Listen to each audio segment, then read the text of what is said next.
وصفتنا لليوم لاتيه كيك، تعتمد على بسكوت كافي جاي. والخليط زي ما تشوفون الحين، وحفصلها لكم بالخلاط. راح أضيف علبة قشطة، ربع كوب حليب نسلة، 4 حبات جبنة كيري، وقهوة اللاتيه دريم ويب، وكراميل، ونخلطهم زين. بعدين الحليب السايل أخلط معاه قهوة اللاتيه، وأغمس فيه بسكوت كافي جاي عشان يتشرب طعم القهوة أكثر ويلين علي. وأحط طبقة من البسكوت وفوقها من الخليط، وأكرر هالخطوات لين الأخير.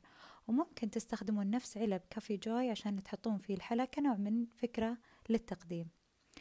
آخر طبقة راح تكون من الخليط، وبعدين راح نرش عليه من بسكوت كافي جوي المطحون، ويتقدم بعد ما يكون في الثلاجة أقل شيء من 3 ساعات إلى 6 ساعات، يفضل ليلة كاملة. لذيذ جدا، جربوه.